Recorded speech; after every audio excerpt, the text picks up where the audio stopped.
Hello everyone, स्वागत है आप सभी का। जैसा कि मैं आप लोगों को यूपी बोर्ड क्लास 12th के अंतर्गत 2024 में जो इंग्लिश क्वेश्चन पेपर हुए हैं उनका छोटे छोटे पार्ट्स में सॉल्यूशन प्रोवाइड करा रहा हूं। तो आपका DW क्वेश्चन पेपर चल रहा है। इसके 2-3 पार्ट मैंने आप लोगों को पहले ही प्रोवाइड करा दिए हैं। आज सेक्शन सी यानी कि ग्रामर पोर्शन में जो सेंटेंस एरर बेस्ड क्वेश्चन पूछा है उसका सॉल्यूशन बहुत अच्छे से आप लोगों को समझाने जा रहा हूं। क्वेश्चन है आपका, he has been living in Varanasi since 3 years, यानी कि वह 3 वर्षों से वाराणसी में रह रहा है।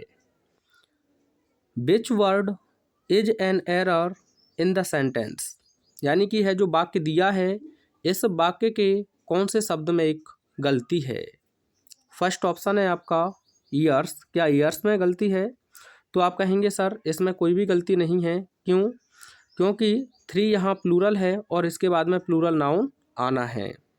जैसे 1 होता तो फिर आप इसे ईयर लिखते। क्या लिखते? ईयर। लेकिन यहाँ 3 है तो 3 के साथ ईयर नहीं, ईयर्स ही लिखेंगे, तो इसमें कोई भी गलती नहीं है। एक बात ये भी क्लियर कर लीजिए कि ईयर, इसे ईयर प्रोनाउंस ना करें आप लोग, यह गलत है।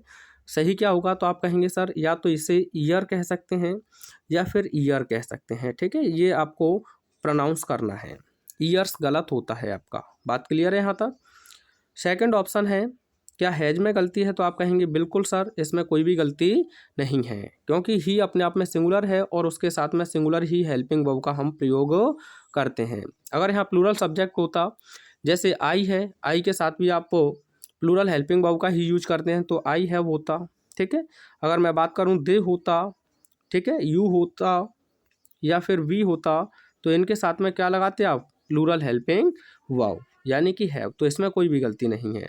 आप कहेंगे सर सेंस में गलती? हाँ जी बिल्कुल, सेंस में गलती है, क्योंकि यहाँ देखा जाए 3 ईयर्स एक अनिश्चित समय है और अनिश्चित समय के लिए आप फॉर का यूज करते हैं। किसका यूज करते हैं? प्रीपोजिशन फॉर का। जैसे कि 3 ईयर्स हो गया, क्या हो गया साथियों?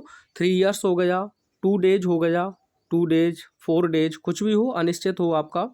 2 आवर्स हो गया, ठीक है, 2 आवर्स, 4 आवर्स, 6 आवर्स, 10 आवर्स, ठीक है, जो भी है।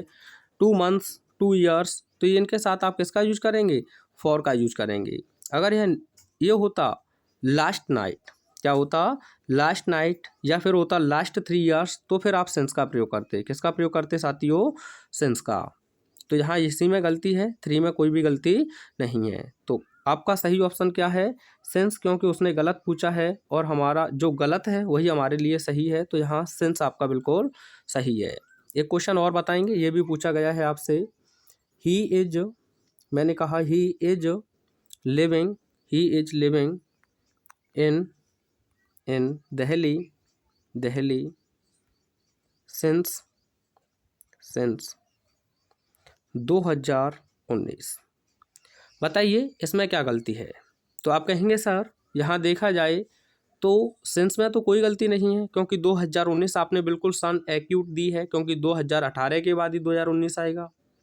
अगर हम बात करें 2020 से 19 आएगा, तो ये तो फिक्स है। जैसे आपका सेंस की बात करें तो 2019 हो गया, आपके दिनों के नाम हो गए, जैसे कि रविवार, सोमवार, मंगलवार, ठीक है। महीनों के नाम हो गए जनवरी, फरवरी, मार्च, ठीक है। तो ये आपके फिक्स हैं, तो इनके लिए आप किसका प्रयोग करेंगे? सेंस का प्रयोग करेंगे। तो यहाँ सेंस में कोई गलती नहीं है। तो गलती किस में है? एज में। क्यों? क्योंकि यहाँ सेंस आपका प्रेजेंट परफेक्ट कॉन्टिन्यूअस में यूज होगा। किस में होगा? प्रेजेंट परफेक्ट कॉन्टिन्यूअस में, क्योंकि सेंस के साथ आपको क्या दिया है? टाइम दिया है। तो क्या आंसर होना चाहिए? He has been living in Delhi since 2019। ऐसा ही क्वेश्चन आपका 2019 में पूछा गया है आपसे। एक क्वेश्चन और है, ये भी आया हुआ है। I am ill since last night. तो यहाँ ये क्लियर कर दे रहा हूँ मैं आपको कि सेंस में कोई भी गलती नहीं है, क्योंकि वो बिल्कुल समय बता रहा है कि पिछली रात से, और पिछली रात बिल्कुल फिक्स है। तो आपको इसमें सही करेक्शन करके मुझे कमेंट में सेंड करना है। आई होप अच्छे से यह कॉन्सेप्ट आपको क्लियर हुआ होगा। Thanks for watching.